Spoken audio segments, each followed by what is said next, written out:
자, 우리 다 같이 사도신경으로 주일 예배를 하나님께 드리겠습니다. 전능하사 천지를 만드신 하나님 아버지를 내가 믿사오며 그 외아들 우리 주 예수 그리스도를 믿사오니 이는 성령으로 잉태하사 동정녀 마리아에게 나시고 본디오 빌라도에게 고난을 받으사 십자가에 못 박혀 죽으시고 장사한 지 사흘 만에 죽은 자 가운데서 다시 살아나시며 하늘에 오르사 전능하신 하나님 우편에 앉아 계시다가 저희로서 선자와 준자를 심판하러 오시리라. 성령을 믿사오며 거룩한 공예와 성도가 서로 교통하는 것과 죄를 사하여 주시는 것과 몸이 다시 사는 것과 영원히 사는 것을 믿사옵나이다. 아멘. 우리 다 같이 찬송가 384장 찬송가 384장 한 목소리로 찬양 드리겠습니다.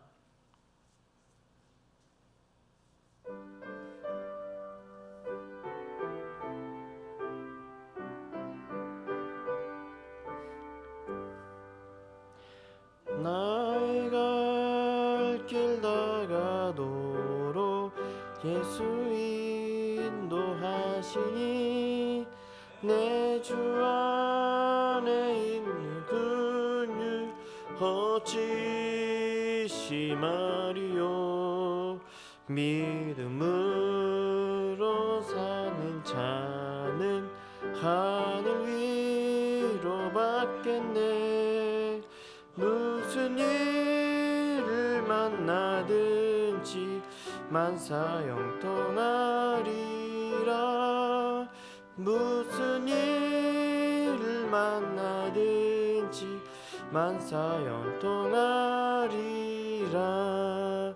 나의 갈 길 다가도록 예수 인도하시니 어려운 일 당할 때도 족한 은혜 주시네.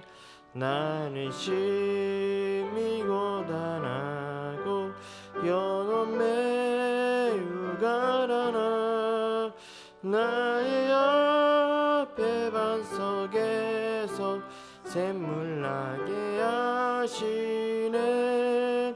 나의 앞에 반석에서 샘물 나게 하시네.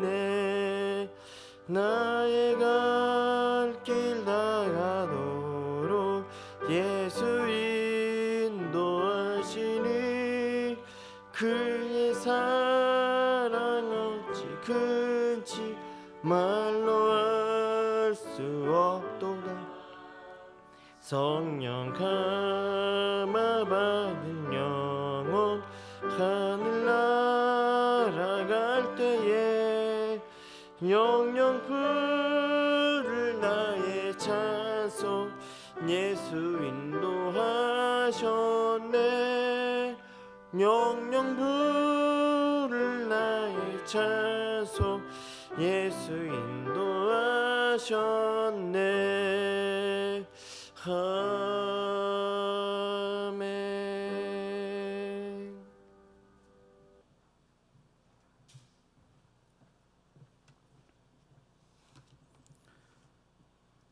다 같이 기도드리겠습니다.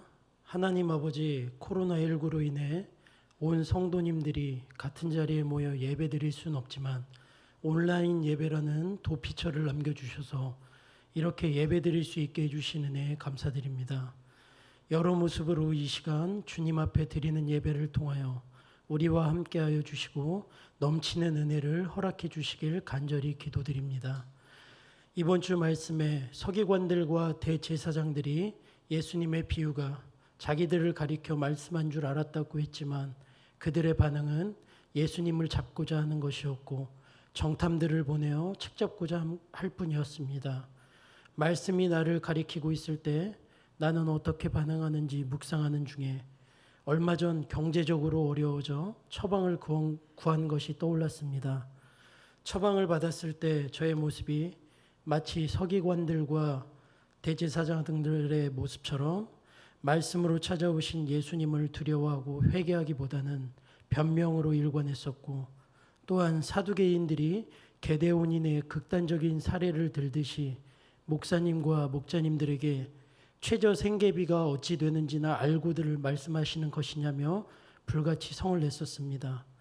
그러던 중에 부부 목장에서 나눔을 하는데 한 목원이 자신을 위해 한 달에 5만 원도 사용하지 않는다는 나눔에 저는 목사님과 목자님들에게 최저 생계비가 어떻고 내 형편이 어떻고 극단적으로 내 자신을 방어해 왔었지만 육체의 정욕을 위해 포기하지 못하는 16만 원 정도의 돈이 생각이 나서 스스로 무너져 내렸습니다. 중독의 영역에서 끊어지지 않는 술과 담배에 항상 그 돈이 들어가는 것을 보면서 정말 이기적인 가장임이 깨달아졌고, 내 몸의 주인이 하나님이시며 내 몸은 하나님의 성전인데 저의 몸을 술독을 만들고 굴뚝을 만들어 왔음을 깨닫고 회개합니다. 또한 우리 목사님과 목자님들, 저의 목원분들이 하나님의 모든 자비하심으로 변하지 않는 사랑과 인내로 저를 참아주셨고 권면해 주셨음을 깨닫고 회개합니다.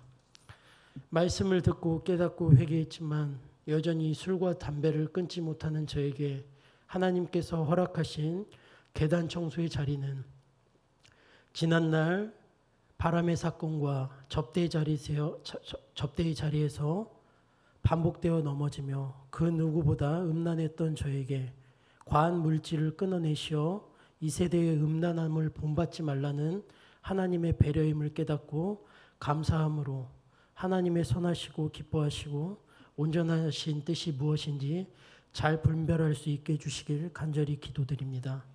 마지막으로 온 세계에 찾아온 질병의 재앙이 하나님의 뜻이라면 먼저 그리스도인인 제가 저의 삶으로 드리는 예배, 시간과 물질과 생각과 마음과 몸을 드리는 예배, 매일의 생활 예배를 잘 드리는 하나님이 기뻐하시는 그러므로의 삶이 되기를 기도드리며 믿지 않는 자들에게는 구원의 사건으로 찾아오시기를 간절히 기도드립니다. 말씀 전하실 목사님에게 담대함을 허락하셔서 외치는 자의 사명을 잘 감당하게 하시고 영육의 강건함으로 지켜주시길 기도드리며 말씀을 듣는 성도님들에게도 말씀이 잘 깨달아지는 은혜를 허락하여 주시길 살아계신 예수님 이름으로 기도드립니다. 아멘. 교회 소식 알려드리겠습니다. 모든 예배와 소그룹 모임을 코로나19로 인해서 중단합니다. 수요, 금요, 주일 예배는 홈페이지와 유튜브를 통해 제공되니 가정과 직장에서 영상으로 영상 예배로 적극적으로 동참해 주시기를 적극 바랍니다. 각 교육기관은 라이브톡으로 예배가 진행됩니다. 코로나19로 인해 예방수칙을 적용하고 또한 나라를 위해 더욱 힘써 기도하시기를 간절히 바랍니다. 성도님들은 더욱더 교회 출입을 자제해 주시고 개인적인 모임도 자제해 주시기를 간절히 부탁드립니다. 우리나라뿐만 아니라 세계 여러 나라에서 더 확산되고 있습니다. 정부에서 말하고 있는 사회적 거리두기와 또한 잠깐 멈춤에 적극적으로 참여해 주시기를 바랍니다. 온라인 예배를 드리는 성도님들의 생생한 모습을 영상으로 제작하여 홈페이지와 유튜브에 올렸으니 지체들을 영상으로나마 만나실 수 있는 기회가 되었으면 합니다. 또한 예배가 중단됨으로 인해서 헌금은 온라인 헌금 계좌를 이용해 주시기를 바랍니다. 선교사님과 선교센터를 위해서 기도로 동역해 주시기 바랍니다. 또한 커피 쿠폰 대상자는 그 예배 후에 따로 영상을 올리겠습니다. 그러니 그것도 함께 시청을 해 주시기 바랍니다. 우리 다 같이 찬송가 50장 찬양하시면서 봉헌하시겠습니다.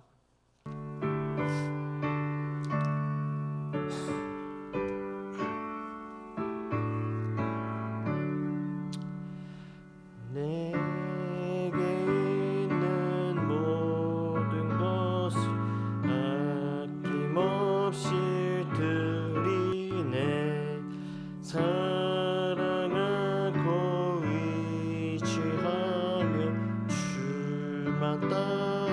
살리라.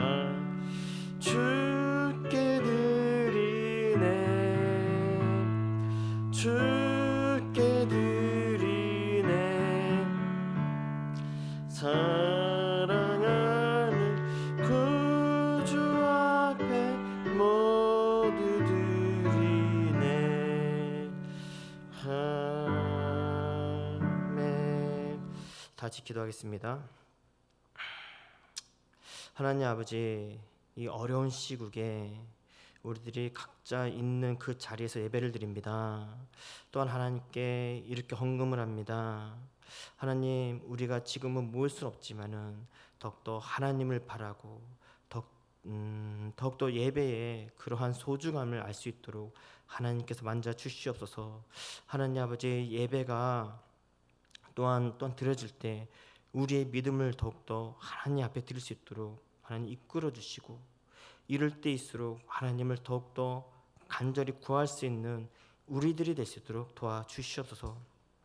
이 예물을 통해서 우리 교회가 정말로 영혼을 살리는 귀한 일에 사용할 수 있도록 주님이 이끌어 주시옵소서. 감사하신 예수님의 이름으로 기도합니다. 아멘. 오늘의 말씀은 로마서 12장을 보겠습니다. 로마서 12장 3절부터 8절까지 말씀입니다. 로마서 12장 3절부터 8절, 제가 가지고 있는 성경으로는 신약성경 256페이지 로마서 12장 3절부터 8절까지 같이 읽겠습니다.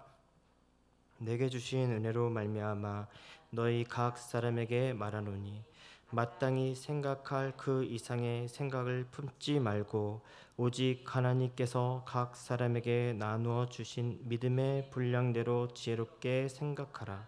우리가 한 몸에 많은 지체를 가졌으나 모든 지체가 같은 기능을 가진 것이 아니니 이와 같이 우리 많은 사람이 그리스도 안에서 한 몸이 되어 서로 지체가 되었느니라.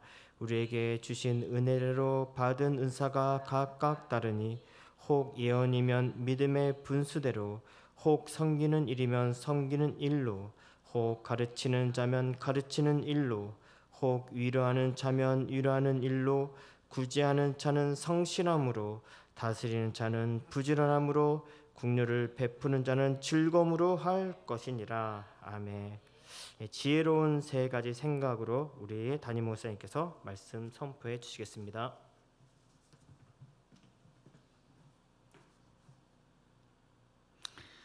네, 여러분 반갑습니다. 벌써 우리가 흩어져서 예배를 드린 지 이제 5째 주 되는 주일입니다. 여러분 어떻게 잘 지내고 계십니까? 여러분들의 모습을 보고 싶고 또 여러분들과 함께 교제 나누고 싶은 마음이 간절합니다.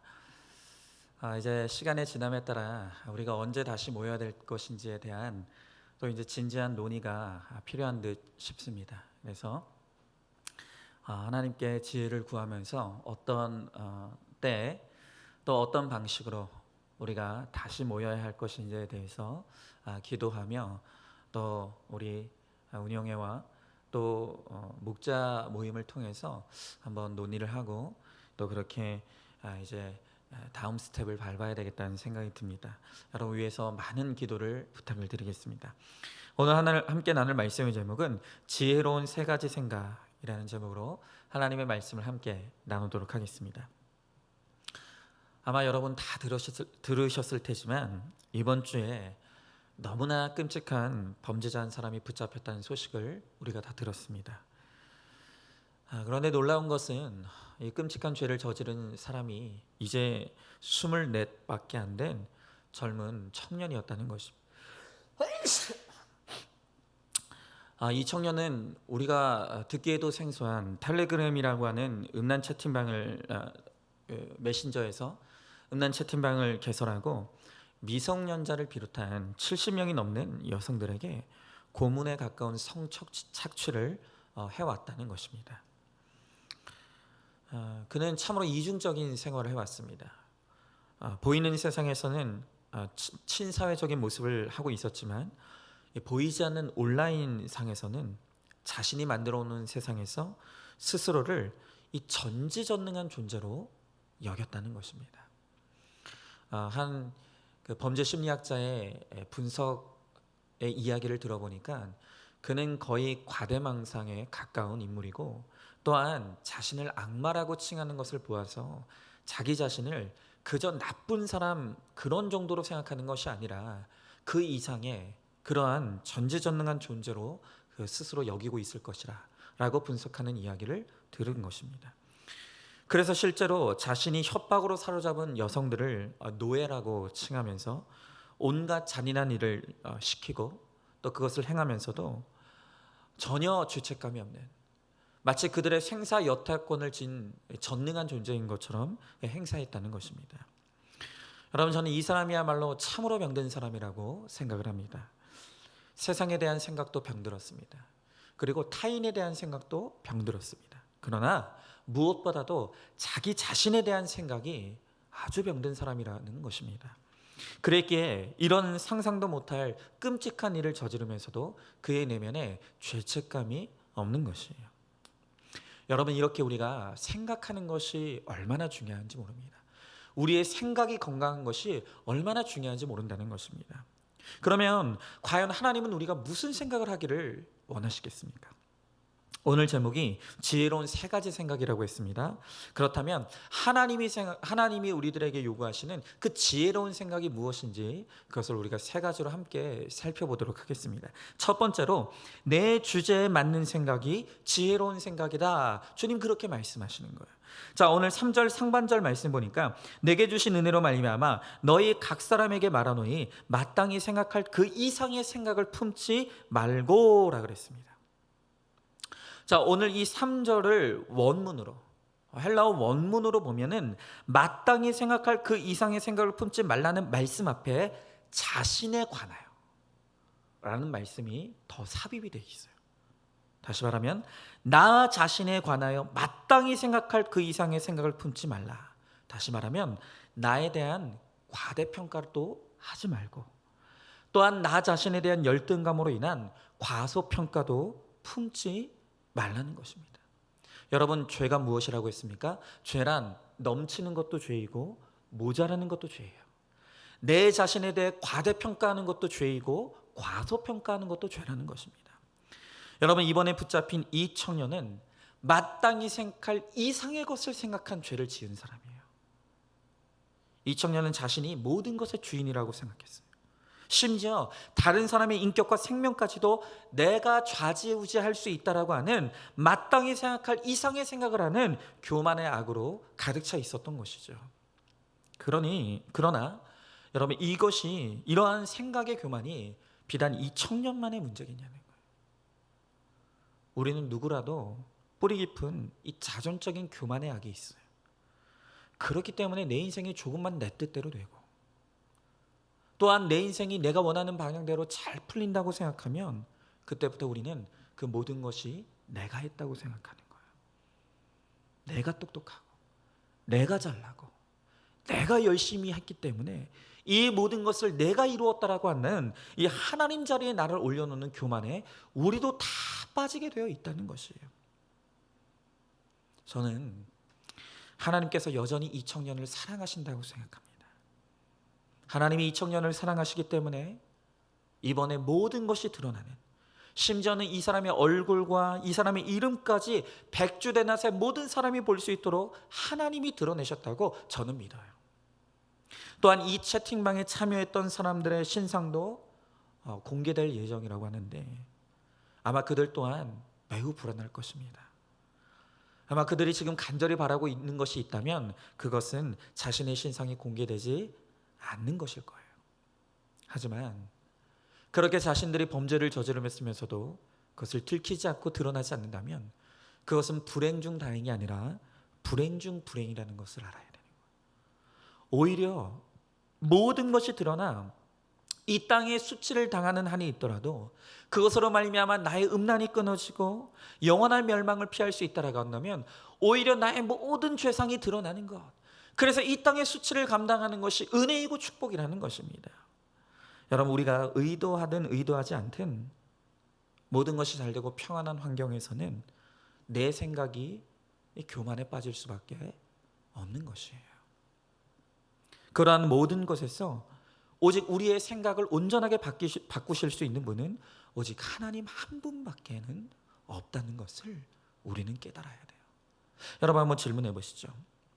주식으로 대박날 생각, 동료를 밀어내고 승진할 생각, 일상을 벗어나 쾌락을 즐길 생각, 현실과 상관없는 그 이상의 생각을 하고 있지는 않습니까? 내가 지금 처한 상황에서 마땅히 해야 할 생각이 무엇입니까? 하나님의 말씀을 읽고 듣고 묵상하며 구원받은 자로서 마땅히 해야 될 생각들을 여러분들은 채워가고 있습니까? 자, 두 번째로 오늘 냉정하게 생각하는 것이 그것이 바로 지혜로운 생각이라고 주님 말씀하십니다. 오늘 3절 하반절 말씀이요, 오직 하나님께서 각 사람에게 나누어 주신 믿음의 분량대로 지혜롭게 생각하라 그랬어요. 오늘 여기 이 말씀에 믿음의 분량대로라는 이 말을 헬라어 원문으로 다시 보면 똑똑한 정신을 가지고 냉정하게 생각하라라는 뜻이에요. 여러분, 믿음은 다른 것이 아니라 내 주제를 아는 것이라 그랬어요. 그리고 나 자신을 객관화하는 것이라고 말했어요. 우리나라 사람들이 가장 집착하는 것 중에 하나가 바로 동안이라고 합니다. 그래서 외국 사람들이요 하는 말이 뭐냐면, 한국 사람들은 그렇게 처음 만나면 이 외국 사람들한테 물어보는 게 뭐냐면 내가 몇 살처럼 보이냐고 물어본다는 거예요. 여러분도 그런 경험 많으시죠? 몇 살처럼 보이냐고 그걸 그렇게 묻는다는 거예요. 그래서 이 사람들이 원래 나이보다 적게 말하면 너무 좋아하고, 원래 나이보다 많게 이야기하면 막 그냥 한없이 우울해지고 막 화까지 낸다는 것이죠. 여러분, 나이가 드는 것은 하나님이 정하신 자연의 섭리예요. 그런데 그 하나님이 정하신 자연의 섭리를 거부하려고 하니 그것이 얼마나 불행이 되겠습니까? 80세가 넘은 명사의 부인이 이제 신문 인터뷰를 하게 됐는데 사진을 찍자고 했더니 거절하면서 20대의 자기 사진을 들이밀더라는 거예요. 또 유명한 배우인 그레타 가르보도는 늙은 모습을 보이지 않으려고 나이 든 이후로 평생토록 사람들이 보이지 않는 곳에서 은둔 생활을 하며 살았다고 합니다. 여러분, 이렇게 외모가 우상이 되어서 외모로 인정받던 사람일수록 늙어가는 것을 인정하기 어려울 수 있다는 것이에요. 하지만 과거의 영광에 연연하지 말고 바로 지금의 나 자신을 인정하고 객관화해야 되는 거예요. 아픈 것도 인정하고 늙은 것도 인정하십시오. 푸르던 나뭇잎도 늙으면 떨어져야 되는 거예요. 낙엽이 안 떨어지고 계속 붙어 있으면 그것은 오히려 나무의 생명에 해가 된다고 합니다. 힘들어도 자신이 처한 상황과 스스로에 대해서 냉정하게 바라보는 것이, 그것이 바로 지혜인 거예요. 여러분, 망했습니까? 그럼 망했다는 걸 인정하십시오. 죄를 지었습니까? 그럼 죄 지었다는 것을 인정하십시오. 그것이 바로 믿음의 분량대로 생각하는 것입니다. 한 기사를 보았습니다. 몇 해 전에 이화여대에 입학한 최빛나 양의 기사가 신문에 실렸어요. 이 빛나 양은 하루에도 몇 차례씩 정신을 잃는 뇌질환을 앓고 있는 그런 청년이에요. 왜 이런 질병을 앓게 되었냐면 초등학교 5학년 때 5톤 화물차에 치이게 됐어요. 그러면서 뇌 속의 해마가 손상됐는데 그 당시에는 증상이 나타나지 않다가 어느 날 발작을 하기 시작했다는 거예요. 그리고 고등학교 3학년이 돼서부터는 무려 하루에 10차례씩 발작을 하고 병원에서 결국엔 간질의 판정을 받게 되었다는 것입니다. 그런 이 빛나 양에게 고3 시절 하루에 4시간만 자면서 공부한다는 것은 그건 정말 사치스러운 일인 거예요. 이 그치지 않는 발작 증상 때문에 늘 긴장하는 거예요. 그러나 이 빛나 양은 그 대신에 쉬거나 이동하는 시간에 정말로 열심히 공부에 집중했다는 거예요. 이 빛나 양이 이런 말을 했어요. 사람들은 고난이 닥쳐올까 봐 두려워서 점을 보지요. 저는 이미 고난이 저에게 다가왔기 때문에 편안합니다. 그로 인해 제 삶이 더 소중해졌고 장애인이나 사회 소수자들의 고난도 볼 수 있게 되었습니다. 사고로 간질이 와도 힘든 이슈에서 남보다 불리한 상황에 있어도 있는 그대로 자신의 상황과 자기 자신의 병을 인정할 때 거기에 능력과 평안이 임하더라는 거예요. 오늘 우리 가운데는 밤낮 나 자신을 인정하고 객관화하지 못하면서 나는 이러고 있을 사람이 아니야. 내가 왜 이렇게 살아야 돼? 내가 과거에는 이런 사람이 아니었어. 밤낮 이런 생각만 하고 있다면 우리는 어떤 응답도 받을 수가 없다는 것입니다. 자신을 인정하지 않고 드리는 기도와 간구는 하나님이 기뻐하지 않으십니다. 자기 주제를 인정하지 않는 노력은 아무리 애를 써도 그냥 허공을 치는 것에 불과한 것이죠. 자, 한번 질문해 보시죠. 인정하기 싫은 내 신분, 직업, 학벌이 있습니까? 인정할 수 없는 나의 장애, 자식의 장애가 있습니까? 조금 모자란 듯 해도 내 분량대로 사는 것이 최고의 지혜라는 것을 여러분들은 믿습니까? 자, 그럼 마지막 세 번째로 내 은사를 알고 지체를 위해서 내 은사를 사용하는 것, 바로 그것이 지혜로운 생각이라고 오늘 주님은 말씀하십니다. 자, 오늘 4절 5절의 말씀해 보니까 우리가 한 몸에 많은 지체를 가졌으나 모든 지체가 같은 기능을 가진 것이 아니니 이와 같이 우리 많은 사람이 그리스도 안에서 한 몸이 되어 서로 지체가 되었느니라 그랬어요. 여러분, 교회는 그리스도의 몸이에요. 성경에 보면 내 이웃을 내 몸 같이 사랑하라고 했어요. 그런데 교회는 내 몸 같이가 아니라 그냥 그리스도의 몸 자체예요. 여러분, 그러므로 이웃보다 먼저 섬겨야 될 것이 교회예요. 가족 사랑, 이웃 사랑도 바로 교회 사랑으로부터 시작되는 거예요. 여러분, 교회에서 사랑을 실천하지 못한다면 어디서도 사랑을 실천할 수가 없는 것이죠. 선교를 해도 교회에서부터 시작해야 합니다. 여러분, 그 어느 것보다 다양한 사람들이 모인 곳이 그 교회이기 때문인 것이에요. 교회에는요, 출신 지역이 다르고 경제적 수준이 다르고 학력이 다른 사람들이 그 모인 곳이에요. 또한 헌신적인 사람도 있습니다. 반면에 비판적인 사람도 있어요. 믿음이 성숙한 사람도 있지만 설교 때마다 조는 사람, 온갖 사람들이 다 모인 곳이 바로 교회라는 거예요. 여러분, 지금 예배드리는 분들 가운데, 오늘 지금 각 가정에서 영상으로 예배드리는 분 가운데서도 지금 정말로 모여서 예배드리는 것 못지않게 경건하고 집중하는 마음으로 말씀을 듣고 계신 분들이 있어요. 그런데 지금 어떤 분들은 들어누워서 말씀 듣고 계신 분들이 있어요. 또 지금 어떤 분들은요, 왔다 갔다 돌아다니면서 다른 거 하시면서 예배드리시는 분들이 두 분이 계시네요. 또 어떤 분들은 지금요, 심지어는 옆에다가 게임기 틀어놓고 게임하면서 설교 듣는 청년들이 있어요. 이게 다 다른 거예요. 여러분, 오히려 혹시 비슷한 사람들끼리만 모인 교회가 있다면 그 교회는 절대 건강한 교회가 아니에요. 교회가 위대한 이유는 무엇입니까? 그것은 그리스도 안에서 다양한 사람들이 모여서 다양한 역할들로 하나가 되기 때문인 거예요. 어울릴 수 없을 것 같은 사람들, 사랑할 수 없을 것 같은 사람들이 한 몸이 되어서 같이 아파하고 같이 기뻐하는 것, 그것이 바로 교회만이 이룰 수 있는 능력이라는 것입니다. 자, 오늘 6절 상반절에 보니까 우리에게 주신 은혜대로 받은 은사가 각각 다르다 그랬어요. 각각의 은사를 받은 사람들이 모여서 한 몸이 되었는데 하나님은 각자에게 가장 적합한 역할을 모두에게 주신다는 것이에요. 자, 우리 몸을 한번 생각해 보자고요. 지체 중에 발은 늘 감추어져 있습니다. 가장 낮은 곳에서 다른 지체들을 지탱해주고 옮겨주고 험한 일은 다 하지만 드러나지 않아요. 또한 몸속의 장기들을 생각해 보자고요. 그 중에서도 심장은요, 온몸이 쉬고 있을 때에도 끊임없이 박동하며 쉬지 않고 일하고 있어요.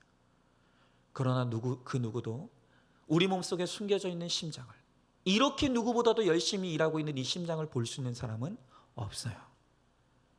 밖으로 드러나는 지체는 그저 얼굴과 손 정도이죠. 온 몸의 지체들이 각각의 수고를 해도 영광은 얼굴이 다 받아요.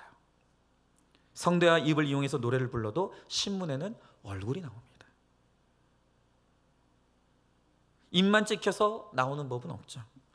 축구 선수가 발로 뛰어다니면서 열심히 축구를 해도요, 축구 선수의 발만 나오는 법은 없어요. 여러분, 그렇다고 우리의 지체가 나는 드러나지 않는다고 파업을 합니까? 얼굴만큼 인정받지 못한다고 장기들이 파업을 하는 일이 있습니까? 아니죠.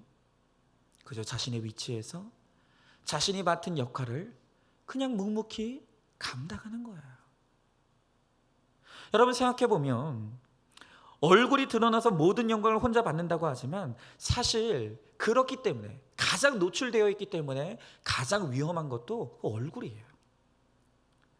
영광을 얼굴이 받는 만큼 부끄러움을 당하는 몫도 그 얼굴의 몫이죠.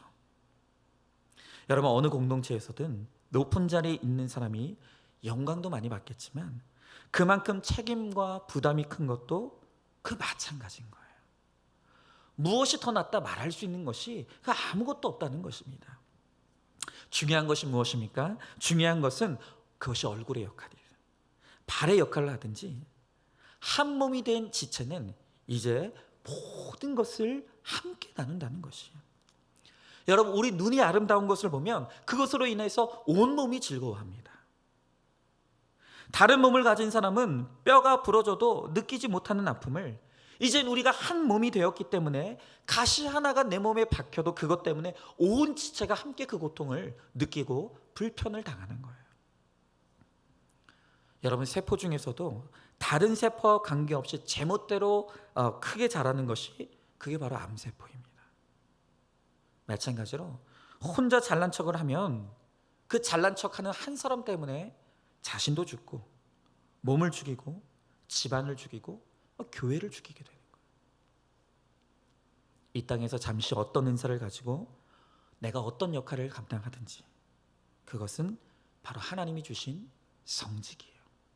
늘 말씀드리지만 교회 안에 목사만 있다고 생각해 보십시오. 여러분은 보지 못하지만 지금 이 예배당 안에 그냥 목사님, 전도사님들만 있어요. 재미가 없어요. 여러분, 교회 안에 목사만 있다라고 한다면 도대체 누가 말씀을 들을 것입니까? 누가 봉사할 것입니까? 누가 보이는 곳에서 보이지 않는 곳에서 함께 헌신하겠냐는 거예요. 드러나서 영광을 받는 얼굴의 역할도 성직이고 평생 드러나지 않는 맹장의 역할도 그 성직인 거예요. 신체의 각 기관이 건강할 때 온 몸이 건강하고 그 가정이 건강해지는 것처럼 각자 은사대로 맡겨진 그 역할에 최선을 다할 때 비로소 교회가 건강해지고 사회와 나라가 그 건강해질 수가 있는 것입니다. 이것이 바로 은사에 대한 바른 생각인 것이죠. 자, 6절 하반절부터 8절 말씀이요. 혹 예언이면 믿음의 분수대로, 혹 섬기는 일이면 섬기는 일로, 혹 가르치는 자면 가르치는 일로, 혹 위로하는 자면 위로하는 일로, 구제하는 자는 성실함으로, 다스리는 자는 부지런함으로, 긍휼을 베푸는 자는 즐거움으로 할 것이니라. 이렇게 하나님께서 주의 몸된 교회 안에 여러 은사를 가진 지체들이 있음을 우리들에게 말씀하시면서 오늘 몇 가지 은사의 목록을 우리들에게 가르쳐주고 있어요. 가장 먼저 언급되는 것이 바로 이 예언의 은사네요. 이 예언이라는 것은 초자연적인 예언도 분명히 있어요. 하지만 오늘 여기서 언급하는 예언은 하나님의 말씀을 깊이 깨닫고 그 말씀을 많은 사람에게 가르치고 전파하는 것을 의미합니다. 그러므로 복음을 전하는 것도 예언이에요. 설교도 예언이라고 할 수 있는 것입니다. 그런데 문제가 뭡니까? 그 믿음의 분수를 넘어서서 예언의 은사를 받았다는 사람들이 언제나 문제가 되는 거예요. 이런 거죠. 깊은 산 속에서 마치 돈 닦는 것처럼 기도 생활을 하는 사람이 있는데 그 사람에게 가서 기도받았더니 기도받고 아파트를 샀더니 집값이 올랐다더라. 또 그 사람에게 기도받고 어느 학교에 원서를 냈더니 합격했더라. 이런 이야기를 간증처럼 이야기하시는 분들이 있다는 것이에요. 여러분, 실제로 그 사람에게 기도받고 주식 샀다가 쫄딱 망한 사람도 있어요. 근데 여전히 그 얘기는 쏙 빼놓고 그저 그냥 영험한 이야기들만 하는 거예요. 여러분 도대체 그런 예언이 무당과 다를 것이 뭐가 있겠습니까? 성령님의 은사를 받은 우리는 이제 모두가 예언자들이에요. 목사로서 강단에서 말씀을 선포하는 것도 특별한 은사일 수 있겠지만 각자 하나님의 말씀 앞으로 나가서 말씀을 묵상하고 그 말씀을 적용하고 순종하는 것도 바로 그것이 거룩한 예언의 행사라는 것이에요.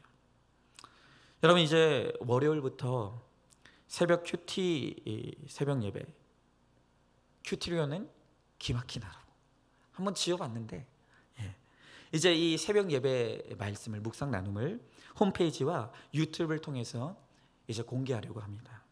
물론 토요일과 주일은 제외할 것입니다. 제가 큐트리오는 기막힌 하루에 대한 광고 영상을 여러분들에게 올리면서 이런 말씀을 드렸죠. 아침에 일어나서 신문을 펴고 텔레비전을 켜면 그때부터 문제가 시작된다고. 그러나 말씀을 펴면 문제가 해석됩니다. 문제가 해석되면 더 이상 문제는 문제가 아니라 있어야 될 일이 된다라고 말씀드렸어요. 그러므로 큐티하는 사람이야말로 가장 예언의 은사를 누리는 사람이라고 말할 수가 있는 것이죠. 여러분 가장 확실한 예언은 성경 말씀대로 겸손하게 하나님의 뜻을 구하는 거예요.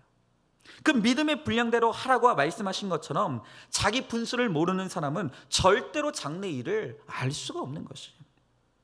하나님은 겸손한 자에게 무엇이든 알려주시고 깨닫게 해주시는 하나님이시라는 거예요. 자, 오늘 말씀해 보니까 또한 이제 섬기는 자의 은사가 나와요. 섬기는 일은 자신에게 책임이 없어도 보살피고 도와주는 은사예요. 원어로 보면 디아코노스라고 말하는데 이 디아코노스라는 것은 종의 입장, 어머니의 입장에서 섬기는 것이에요.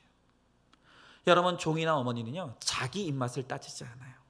항상 상대방의 입장에서 생각하는 건 바로 그것이 하나님이 부어주시는 섬김의 은사라는 거예요. 여러분 저는 교회에서 다니면서 가장 불쌍한 사람이 교회에 와서 예배만 드리고 가는 사람이라고 생각해요. 도움을 받는 사람이 불쌍한 사람이 아니라 도무지 남에게 도움을 줄 모르는 사람, 바로 그가 진짜 불쌍한 사람이에요. 안내, 주차, 청소, 쓰레기 분리수거, 식당 봉사 등 교회마다 섬기고 도와야 될 일들이 얼마나 많은지 몰라요. 저는 큰 교회도 있어봤고 작은 교회도 있어봤어요.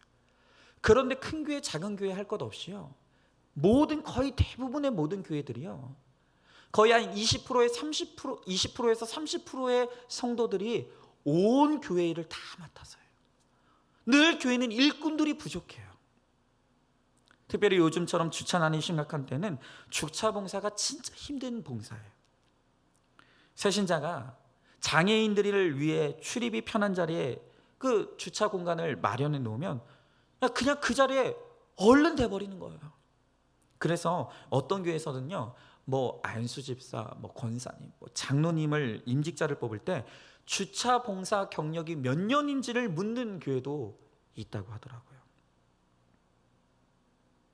이게 섬김의 은사. 오늘 가르치는 은사는 그냥 지식을 전달하는 것이 아니라 삶으로 본을 보이는 거예요. 도전을 주는 것이 바로 가르치는 은사예요. 오늘 여기 위로의 은사는요, 위로의 은사라는 것은 성경을 보면 encourage, 그러니까 누군가를 격려하고 복돋아 주는 거예요. 왜 그렇게 그 사람의 말을 들으면 격려가 되는지 모르겠어요. 왜 그 사람의 말을 들으면 위로가 되는지 모르겠어요. 그 사람의 그 사랑이 담긴, 위로가 담긴 따뜻한 말 한마디에 내가 힘을 얻는 거예요. 그리고 다시 구속사의 길을 걸어갈 힘을 얻는 것이죠. 바로 이것이 위로의 은사예요. 구제하는 일은 특히 오늘 성실함으로 해야 된다고 말씀하세요. 여러분 특별히 칭찬받으려고 하면요, 성실하게 구제하지 못합니다. 제가 전에도 말씀드렸지만 이 어려운 때 우리는 더 어려운 사람을 위해서 우리가 더 무거운 짐을 지는 적용을 했어요. 하지만 그렇다고 해서 모든 사람이 다 우리를 칭찬하고 우리를 알아주는 게 아니에요. 어떤 사람들은 이 어려운 때에 우리를 위해서 도와줘서 너무 감사하다고 고맙다고 하는 사람도 있지만, 또 어떤 사람들은요, 아니 이왕 도와줄 거면 좀 화끈하게 도와주지, 좀 많이 도와주지 그러냐고 오히려 불평하고 따지는 사람도 있다는 것이에요. 여러분, 이렇게 우리가 구제하는 일에 힘쓰지만 그것이 사람에게 인정받고 칭찬받을 목적으로 한다면 우리는 금방 지치게 되어 있습니다. 우리는 오직 하나님의 칭찬이면 좋게 여기는 마음, 오직 구원을 위해 섬기는 마음으로 구제하고 섬길 때에만 불평이 없어요. 생색이 나지 않아요. 그렇게 꾸준하게 성실하게 그 일들을 감당해 나갈 수가 있는 것이죠. 또한 다스리는 자는요, 부지런함으로 하라고 합니다. 자신을 잘 다스려서 부지런하게 사는 사람은 저절로 남을 다스리게 되어 있다는 것이에요. 또 오늘 긍휼한 사람, 이 긍휼이라는 것은 창자가 끊어질 듯 아파하면서 그 불쌍히 여기는 거예요. 근데 이 창자가 끊어질 듯한 고통으로 불쌍히 여기는 것을 즐거움으로 하라고 하시네요. 남을 위해 아파하되 이것을 즐겁게 하라는 것은 역설의 표현이죠. 그러나 내 욕심 때문이 아니라 남을 위해 흘리는 눈물에는 반드시 거기에 기쁨이 있어요. 세상이 알지 못하는 기쁨이 있다는 거예요. 물질의 구제도 즐거운 일이지만 낙심하고 지친 자를 돕고 섬기는 것은 정말 비교할 수 없는 즐거움이라고 말할 수가 있는 거예요. 자, 그렇다면 하나님께서 이렇게 오늘 그리스도의 한 몸된 하나된 우리에게 주의 몸된 교회를 섬기라고 우리에게 은사를 주신다고 했는데, 그러면 우리가 어떤 은사를 받았는지는 어떻게 알 수가 있습니까? 간단하게 세 가지를 통해서 내가 어떤 은사를 받았는지를 알 수가 있어요. 첫 번째로는 내가 남보다 잘할 수 있는 걸 찾아내는 거예요. 여러분, 성격이 급한 사람은 급한 대로 뛰어다니는 거예요. 얌전한 사람은 얌전한 대로 묵묵히 중보기도 하는 거예요. 예민한 사람은 예민한 사람대로 꼼꼼하게 일하고요. 느긋한 분은 느긋한 대로 다 품으면서 가는 거예요. 여러분, 남의 은사를 부려할 필요도 없고요, 무시할 필요도 없어요. 그냥 내가 잘하는 것을 하면 되는 거예요. 그래서 내 은사를 알 수 있는 두 번째 방법은요, 그 일을 기쁨으로 하는가를 생각해 보는 거예요. 기쁨이 없으면 열정이 없기 때문에 오래 하지 못합니다. 열정이 없으면 지속적으로 하기도 어렵고요, 일을 개발하거나 발전시키기도 어려운 것이죠. 마지막 세 번째로 내 은사를 발견할 수 있는 세 번째 방법은 열매가 있어야 되는 거예요. 내 만족과 내 유익을 위한 것이 아니라 복음과 교회와 하나님 나라를 위해서 일함에 이 열매가 없다면 그것은 재능일 수는 있지만 은사라고 할 수는 없는 거예요. 아무리 내게 기쁨이 되고 잘할 수 있는 일이어도 오늘 주의 몸된 교회에 열매가 없다면 우리는 그 일을 해서는 안 되는 거예요. 결국 그것은 내 만족을 위한 이기적인 일이 될 수가 있다는 거예요. 나무가 열매를 맺어도 그 열매는 나무가 먹는 게 아니에요. 내가 열심히 열매를 맺으면 그 열매를 다른 사람에게 내어주는 것이죠. 그러나 그럼에도 불구하고 기뻐하는 것, 바로 그게 은사인 거예요. 바로 그렇기 때문에 이 은사는 고난을 통해 발견돼야 하는 것입니다. 미랄이 되어 썩어지고 죽어져 열매가 맺힐 때까지 그만큼의 시간과 훈련이 있어야 내 은사가 무엇인지를 알 수가 있고, 그 은사를 통해서 다른 사람의 유익과 기쁨이 될 수가 있는 것이죠. 여러분, 저도 평생 교회 안에서 자라서 신학대학을 나왔고요, 신학대학원을 나왔어요. 전도사로, 강도사로, 목사로 열심히 일했습니다. 그러나 이제 와서 구속사의 말씀으로 지난날 저의 삶에 그 사역의 동기들을 들여다보니까 정말 철저히 저의 야망과 욕심을 위한 거였어요. 열심히 했습니다. 부지런히 했습니다. 그런데 오로지 그것을 통해서 내 야망을 이루고 내 욕심을 이루고자 했던 것이기 때문에 그 사역으로 나도 변화되지 않았어요. 내가 변화되지 않는데 어떻게 남을 변화시키겠습니까? 열매가 없었어요. 하지만 고난의 말씀을 통해 제가 먼저 깨어짐을 경험하고 이제 사역의 목적이 내 야망이 아닌 거룩과 구원이 되니까 오늘 그 사역을 통해서 제가 깨어지고 변화돼요. 그리고 다른 사람이 변화되어지는 열매를 보게 되는 것이죠. 이렇게 되니까 예전에는 아무리 열심히 사역해도 불안해요. 지치고 공허하고 힘들었어요. 그러나 이제는 지치지 않아요. 기쁨이 돼요. 예배와 나눔 시간을 생각하면 열정이 생겨요. 그래서 지금 여러분과 함께 할 수 없는 이 시간이 저에게 얼마나 괴로운 시간인지 몰라요. 저는요, 이 다른 사람의 사연을 듣게 되는 시간이 오면요, 너무 좋아요. 그리고 그것을 들으면서 머릿속으로 끊임없이 구속사를 생각하면서 그의 구원과 거룩을 돕기 위해서 내가 어떤 말을 해야 될 것인가. 그 시간이 얼마나 기쁜지 모르겠어요. 여러분, 돈과 상관없이 기쁨 일을 찾으려면 하나님의 은혜가 아니면 안 되는 거예요. 내게 주신 은사가 얼굴의 역할일 수도 있어요. 발의 역할일 수도 있어요. 그러나 무엇이 됐든 그것이 하나님을 기쁘시게 하고 남을 기쁘게 하고 나도 기쁠 수 있는 일, 바로 그게 최고의 은사라는 것을 여러분 기억할 수 있기를 원합니다. 한번 질문해 보시죠. 내가 받은 은사가 무엇이라고 생각하십니까? 대단하게 튀는 능력이 아니라 내가 할 줄 아는 기술과 지식, 솜씨들이 하나님이 내게 특별히 주신 은사, 진정한 은사임을 여러분들은 알고 있습니까?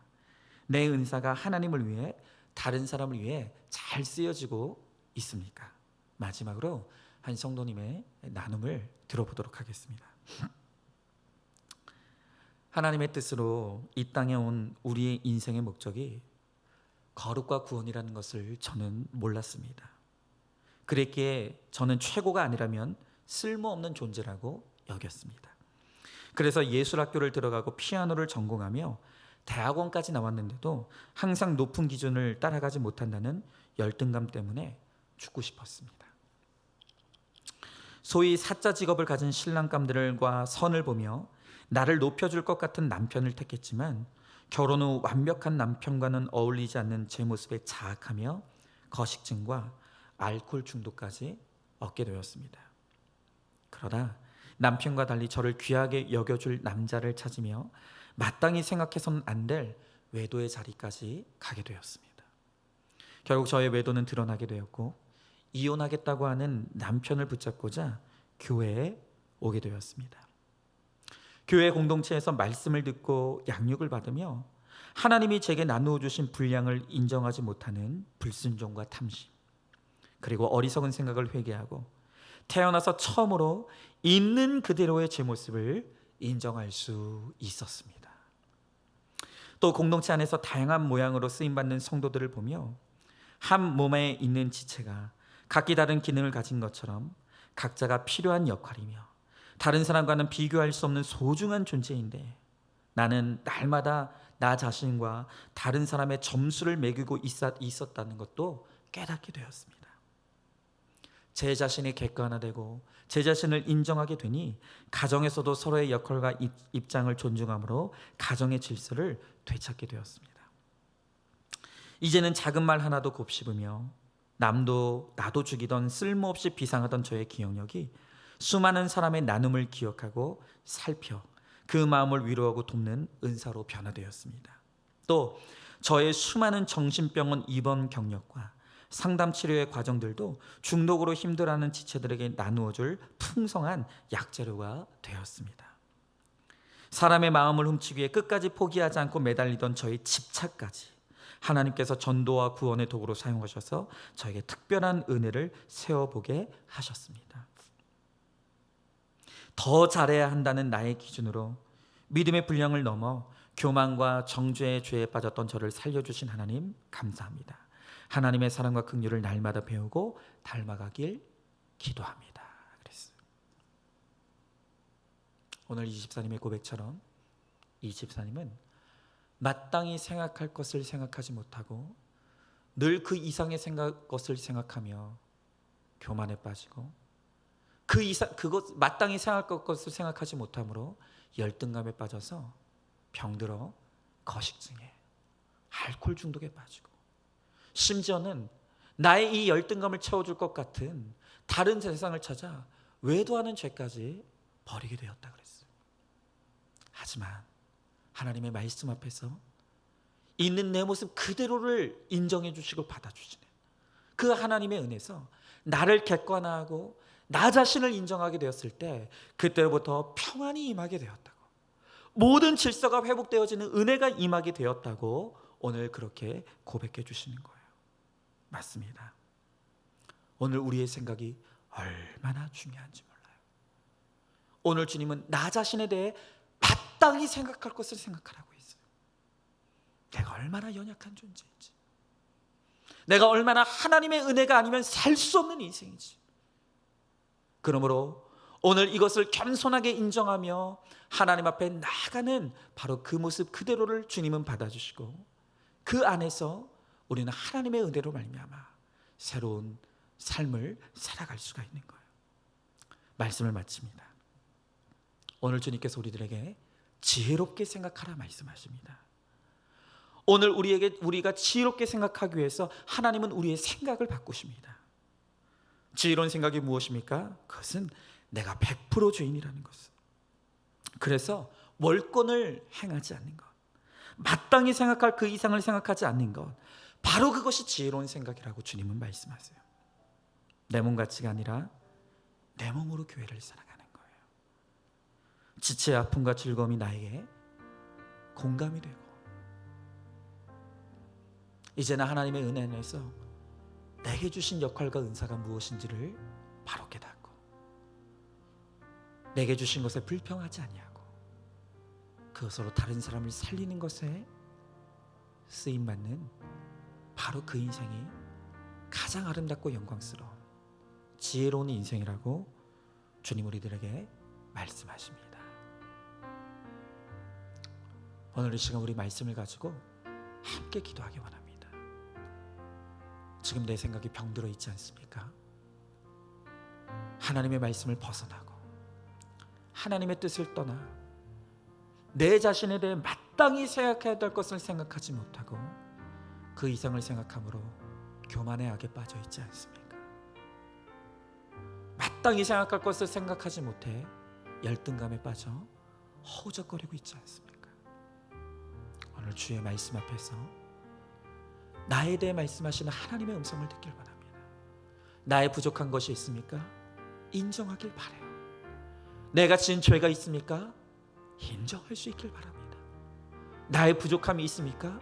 네, 주님, 내가 그런 사람입니다. 그러하게 우리는 하나님의 은혜 아니면 살 수 없는 인생입니다. 오늘 그것을 고백하며 주님 앞에 나아갈 때 주님은 나의 연약함을 채워주시고 내 있는 그 모습 그대로를 붙잡으시고 사용하셔서 다른 사람을 살리고 다른 사람을 기쁘게 하는, 나만 사는 것이 아니라 다른 사람까지도 살리는, 교회를 살리는 일에 우리를 사용해 주시겠다고, 영광스러운 인생을 살게 하시겠다고 주님 우리들에게 말씀하십니다. 오늘 이 시간 우리 다 같이 기도할 때, 하나님, 오늘 주님 안에 내 생각이 사로잡혀지게 하시옵시고 말씀으로 내 생각을 사로잡아 마땅히 생각해야 될 것을 생각하며 교만에 빠지지 않게 하시고 열등감에 빠지지 않게 하시고 오직 주님 앞에 내 모습 그대로 나아가 나의 있는 모습 그대로를 받아주시고 나의 삶을 통해 영광 받아주시는 하나님의 은혜를 누리고 내가 살고 다른 사람을 살고 내 가정과 교회를 정말 아름답게 하는 데 쓰임받는 하나님 복된 인생이 될 수 있도록 함께 달라고 오늘 말씀을 기억하며 우리 다 같이 함께 기도하며 나가도록 하겠습니다. 기도하겠습니다. 사랑과 은혜가 풍성하신 하나님 아버지, 주님의 귀한 사랑과 은혜를 감사드립니다. 오늘도 이 귀하고 복된 이 안식일을 우리들에게 허락하시고 비록 우리가 함께 모이진 못하지만 하나님 각자의 처소에서 간절히 소망하는 마음으로 갈급한 마음으로 오늘 말씀 붙잡고 함께 하나님 말씀으로 기도할 수 있도록 은혜 베풀어 주심을 감사드립니다. 하나님, 나 자신에 대해 마땅히 생각할 것을 생각하라고 말씀하십니다. 하나님, 그러나 우리는 말씀을 벗어나 그저 내 생각대로 생각하며 하나님 아버지 내 생각을 벗어나 교만에 빠져 있습니다. 또한 한없이 열등감에 빠져 있습니다. 하나님, 우리를 불쌍히 여겨주십시고 오직 말씀 안에서 내 생각을 사로잡아 하나님의 말씀 앞에 순종함으로 하나님 아버지 정말 주님의 말씀 안에서 내 모습 그대로를 인정할 수 있게 하여 주십시고 하나님, 내 연약함조차도 하나님 나를 통해서 하나님 영광 받으시는 하나님의 은혜를 누리며 살아가는 우리 모두가 될 수 있도록 우리 주님께서 함께하여 주시옵소서. 우리 한 사람 한 사람을 기억하여 주시옵시고 우리 모습 그대로 주님 사용하여 주셔서 나를 통해 내가 살고 내 가정을 살리며 하나님 지체들을 살리고 우리 교회를 살리는 하나님 아버지 그 일에 쓰임받는 우리 모두가 되어질 수 있도록 주님 함께하여 주시옵소서. 믿습니다. 하나님 감사합니다. 오늘 주님 우리들에게 말씀을 통해 지혜롭게 생각하라 말씀하십니다. 지혜는 다른 것이 아닙니다. 마땅히 생각할 것을 생각하는 것, 믿음의 분량대로 생각하는 것, 그리고 나의 은사를 바로 깨닫고 그 은사대로 지체들을 위하여 쓰임받는 것, 바로 그것이 가장 지혜로운 생각이고 가장 아름다운 인생이라고 주님 우리들에게 그렇게 말씀하십니다. 그러나 오늘 우리는 우리의 생각이 허망하여지고 우리의 생각이 말씀으로부터 벗어나서 오늘 우리 성도들 가운데 어떤 자들은 교만에 빠져 오늘 하나님 없이도 살 수 있다는 그 위험한 생각을 가지고 살아가는 사람들이 있습니다. 또한 어떤 자들 가운데는 오늘 내 있는 모습 그대로를 받아주시고 인정해 주시는 하나님의 은혜를 누리지 못함으로 열등감에 빠져서 허우적대며 나는 쓸모없는 인생이라고, 나는 아무것도 할 수 없다고 좌절과 절망에 빠져있는 성도들이 있음을 바라봅니다. 하나님, 오늘 이 시간 이 말씀으로 우리의 생각이 하나님의 말씀으로 사로잡히게 하여 주시옵시고 주의 말씀 안에서 정말로 우리가 얼마나 존귀한 인생인지, 비록 내가 연약하고 내가 부족한 인생일지라도 하나님 나의 연약함조차도 다른 사람을 살리는 약재료로 영광스러운 인생으로 나를 써주시고 부르심을 우리가 깨닫고 오직 주의 은혜 안에서만 살아가는 우리 모두가 되게 하여 주시옵소서. 그러므로 말미암아 나의 삶도 주님 사용하심으로 내 은사를 가지고 내가 살 뿐만이 아니라 내 가정을 살리고 지체들을 살게 하고 나를 통해 우리 교회가 하나님 보시기에 아름다운 교회로 쓰임받는데 사용되어지는 우리 한 사람 한 사람 한 몸을 이룬 우리 안산중앙교회 모든 성도들이 되게 하여 주시옵소서. 우리 주님께서 반드시 그렇게 하여 주실 줄 믿사오며 사랑이 많으신 우리 예수님 이름 받들어 기도 드리옵나이다. 아멘.